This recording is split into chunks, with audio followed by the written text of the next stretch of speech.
Now, I have been, as always, having many conversations as I am teaching and facilitating and just existing.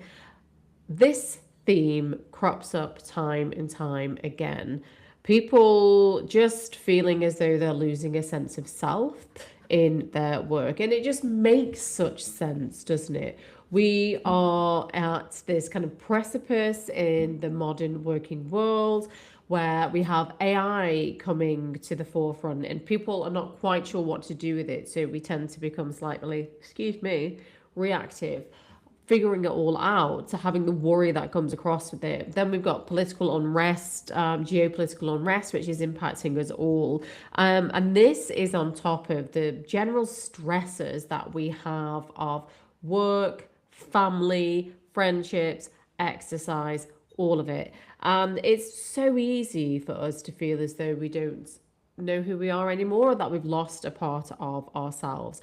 Yet we are the missing piece and the missing link.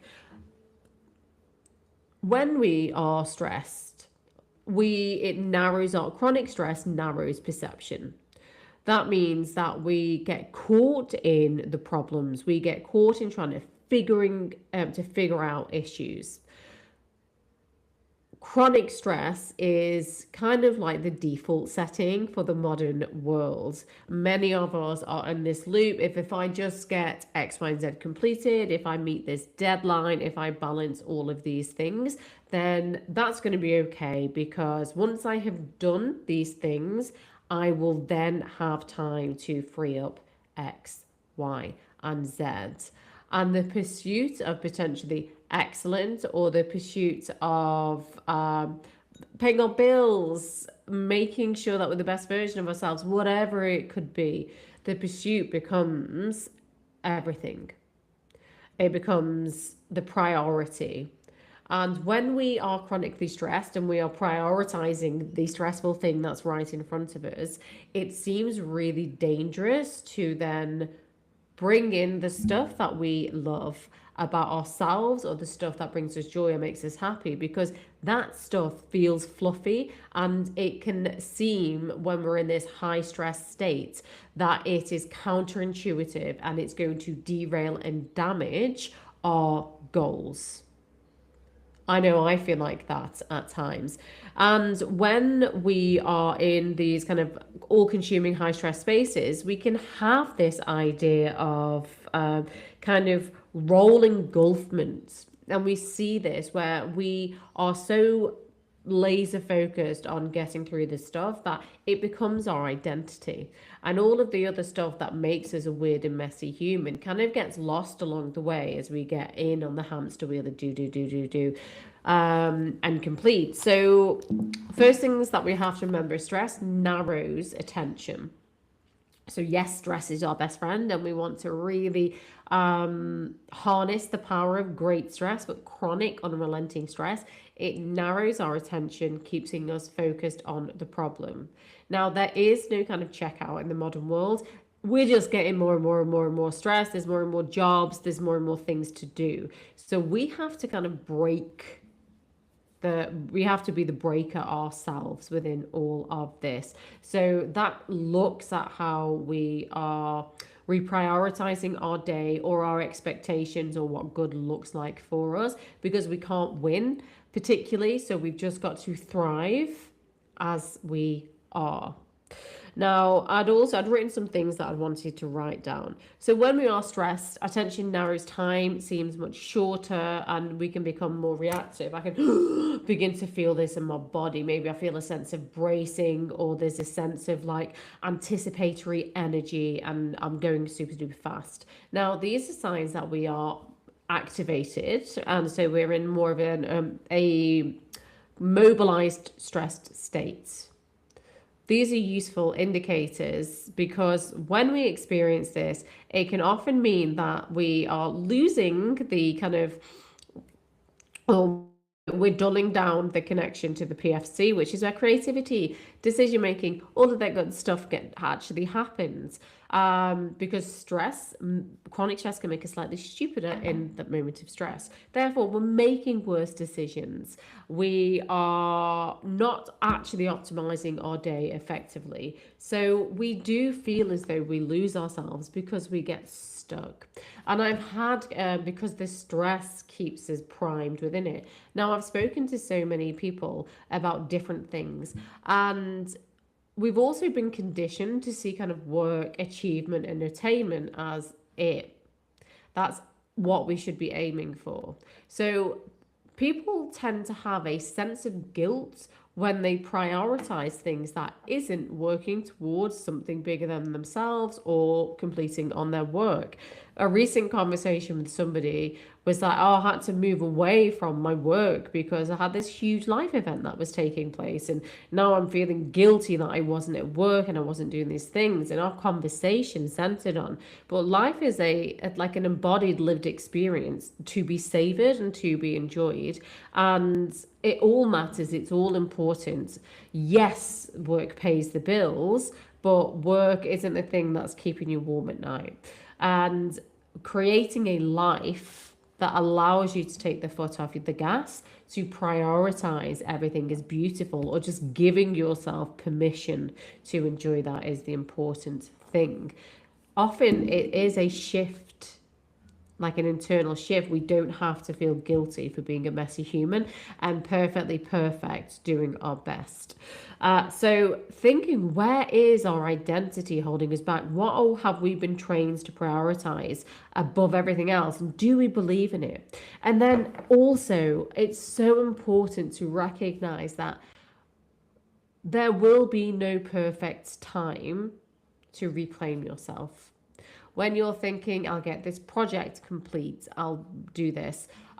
When the kids are a bit bigger, I will then be able to find myself, or whatever it could be, because life is going to keep coming.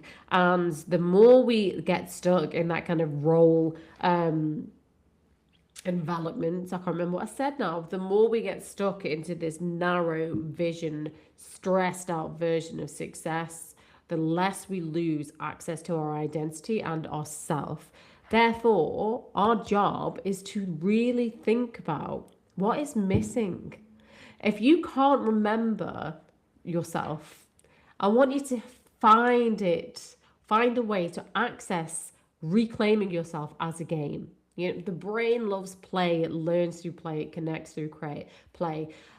So make it a game. Instead of thinking, oh my God, I've lost myself along the way, think, oh my goodness, what do I get to find?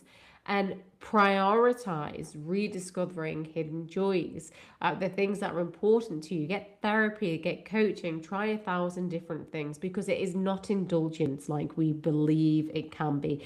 Prioritizing self is not indulgent. Not prioritizing self is. Because when we prioritize everything else, we lose our identity and we get stuck in that stress. When we begin to prioritize our holistic experience, then all of a sudden magic happens. We begin to get better at communication. We begin to kind of cross pollinate. I was talking with a really cool leader, and he had told me how he had stopped making music as he had kind of grown and got busy and got into work, and he missed that, but it didn't feel like a priority.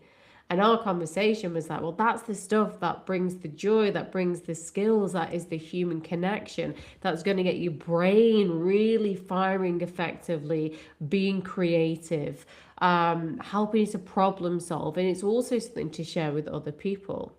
And then fast forward like a year or so, he's playing his music again, which is amazing.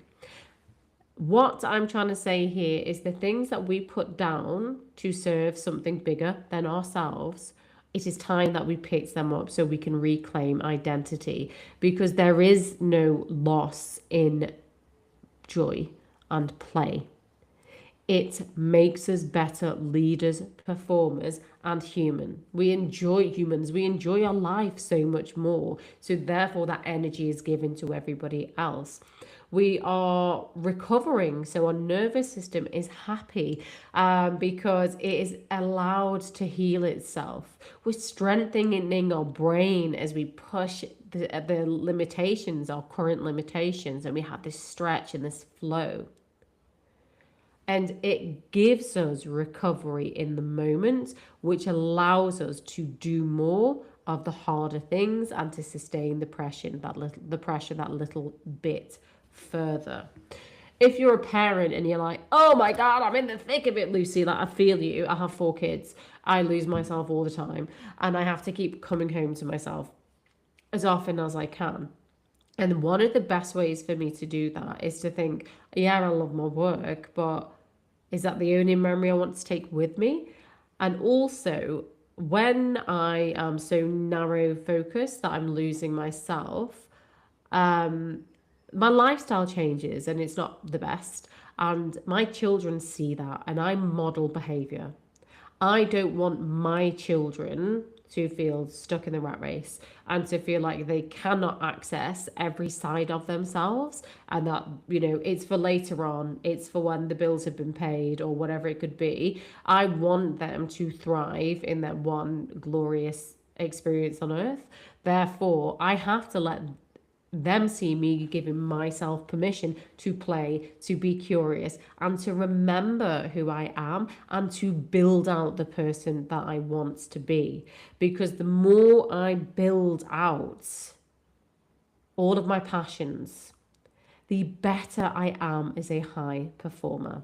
So if I pass this over to you now, team, what I would like you to do is to spend 5 minutes just jotting down where do you think your identity is solidified in a way that you're not happy with? And what do you miss? And you could go back to childhood. It could be like bloody hopscotch. I'm constantly going back to horse riding because it just, oh God, it makes me feel like I've come home. Like, what is it? And then pick that skill back up. But you have to prioritize whatever that is, that sense of identity, as a non negotiable. The stress, the narrowing in our thinking is going to make us feel that chasing joy, identity, or personal development is indulgent and it is dangerous in the moment. It is lying to you. Okay, so ring fence this reclaiming yourself, even if it's just 5 minutes to begin with, and then you can build up to something else and then track it. I want you to think, what is it? What did that give you? A sense of ease, a sense of calm, a sense of accomplishment.